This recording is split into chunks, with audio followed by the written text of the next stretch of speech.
6월 25일 매일 묵상 시작하겠습니다. 오늘은 시편 129편 1절에서 8절 말씀인데요. 오늘 이 시편의 말씀을 세 부분으로 나누어서 묵상을 해보았습니다. 먼저 1절에서 1절 말씀을 제가 읽어보고 시작하겠습니다. 이스라엘은 이제 말하기를 그들이 내가 어릴 때부터 여러 번 나를 괴롭혔도다. 시인은 본문에서 과거를 회상하면서 이스라엘의 고난에 대해서 이야기하고 있습니다. 이스라엘은 이제 말하기를 그들이 내가 어릴 때부터 여러 번 나를 괴롭혔도다 라고 이야기합니다. 어릴 때부터 여러 번 나를 괴롭혔도다 라는 말은 이스라엘 민족에게 여러 번 반복해서 고난과 고통이 있었음을 이야기하고 있는 고백입니다. 이 시편 기자의 인생뿐만이 아니라 이스라엘 전체의 역사를 바라보더라도 이집트에서의 종살이, 그리고 끊임없는 주변 나라들의 침입들, 그리고 바벨론과 아수르에서까지 노예 생활과 멸망의 시간들이 이스라엘 역사 가운데 관통하고 있습니다. 무수한 고난과 고통을 당했던 그 민족이었습니다. 이스라엘은 고난의 민족이고 이스라엘 역사는 역시 고난의 역사였습니다. 이처럼 하나님의 백성은 세상에서 많은 부귀를 누리고 풍성함을 누릴 것 같이 보이지만 사실 실상은 고난과 고통에서 결코 피할 수가 없습니다. 이스라엘의 역사뿐만이 아니라 기독교 전반적인 역사를 배우고 살펴보면 발견할 수 있는 것은 기독교는 고난과 핍박의 소용돌이 속에서 결코 벗어날 수 없었다라는 것이었습니다.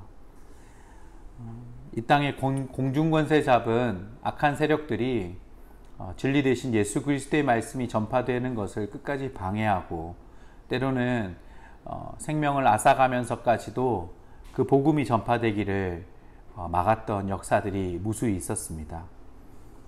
하지만 이 고난을 통해서 기독교의 역사, 그리스도의 사랑, 그리고 복음이 끊어진 것이 결코 아니었습니다. 예수 그리스도로부터 시작된 복음의 역사가 2000년이 지나고 나서도 저희에게, 그리고 또 많은 사람들에게 흘러갈 수 있었던 것은 고난을 넘어선, 그들의 순교의 피를 넘어선 하나님의 은혜, 하나님의 섭리, 많은 사람들의 희생을 넘어선 그리스도의 사랑이 있기 때문이었습니다. 고난을 통해서 더 강해지는 복음의 능력을 우리가 기억했으면 좋겠습니다. 이스라엘 역사뿐 아니라 이것들을 축소하여서 우리의 삶에서도 살펴본다면 고난을 통해서 우리는 오히려 낮아지고 겸손해지고 성숙한 신앙인의 모습을 갖게 됩니다. 아까 말씀드렸듯이 핍박이 있는 곳에서 교회는 오히려 강하고 순결해졌다는 것도 알 수 있습니다. 순교의 피를 많이 흘린 곳일수록 항상 교회는 크게 성장됐던 것도 사실이었습니다. 핍박이 심해지고 고난이 극에 달할수록 항상 교회는 크게 성장해 갔습니다. 그리고 신앙의 열정은 더욱더 간절해졌습니다.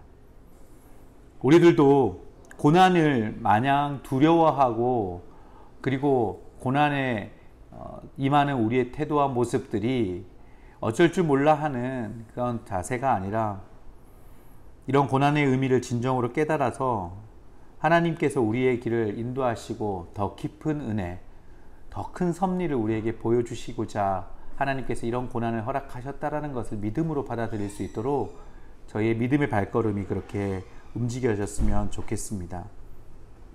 우리의 가는 길이 생명의 길이고 소망의 길이기에 이 고난의 의미를 깨달아서 낙심치 않고 인내하며 믿음으로 승리하는 삶이 되셨으면 좋겠습니다.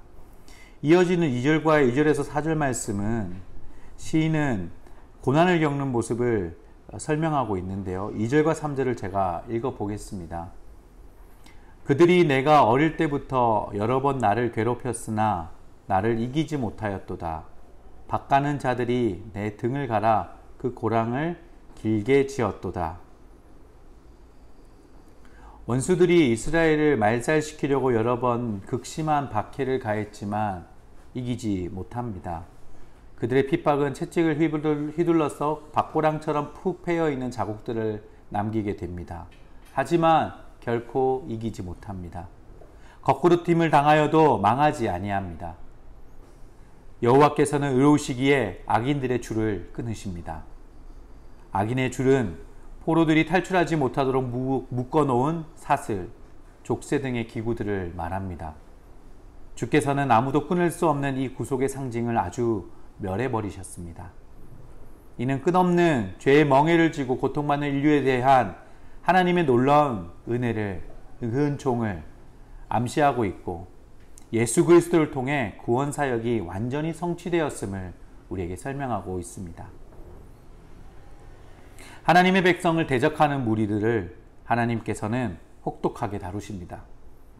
이것을 말씀을 통해서 오늘 시편 기자의 고백을 통해서 다시 한 번 더 일러주고 계시고 약속하고 계십니다.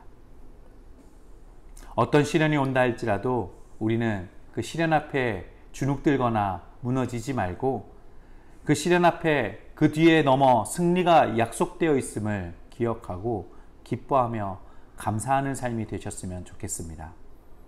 고난 속에 담긴 그 뜻을 발견하고 하나님께로 더 나아갑시다. 주께서 지키시고 보호하심을 확신하고 끝까지 우리의 믿음을 지켜가는 삶이 되셨으면 좋겠습니다.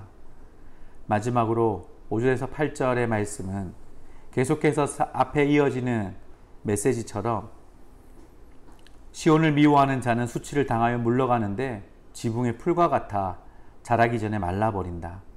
지붕 위의 잡초는 추수꾼의 손에 잡혀 배임을 당한 곡식이 알곡과 가라지로 보내진 것 같이 하나님의 대적한 자들의 말로 최후는 비참하게 된다라는 것을 설명하고 노래하고 있습니다. 하나님께서 축복하신 곳을 미워함은 하나님을 미워하고 하나님을 대적함과 마찬가지라고 합니다. 그러므로 이런 자에게 하나님께서는 심판하실 뿐만 아니라 수치를 보이겠다라고 약속하십니다. 오늘 시온이라고 표현되어진 이 단어는 이 땅의 교회, 믿는 자들, 하나님의 나라로 해석할 수가 있습니다. 하나님의 교회는 하나님께서 피로 값주고 사신 곳입니다. 그래서 하나님의 교회를 비방하거나 그리고 그리스도인들을 멸하는 자들, 멸시하는 자들에게 하나님께서는 이렇게 수치와 멸시를 주겠다라고 말씀하고 계십니다. 우리가 함께 하나님의 나라를 세워감에 있어서 때로는 대적을 만나기도 하고 어려움을 당하기도 합니다. 고난 속에서 우리가 그 어려움을 고백하며 하나님께 원망하거나 때로는 하나님 앞에 울부짖을 때가 있습니다. 하지만 오늘 129편의 말씀처럼 오늘 하나님께서 우리에게 고난은 단순히 우리를 시험하고 우리에게 혹독한 훈련으로만 찾아오는 고난이 아니라 승리를 약속하신 고난임을 기억하셨으면 좋겠습니다.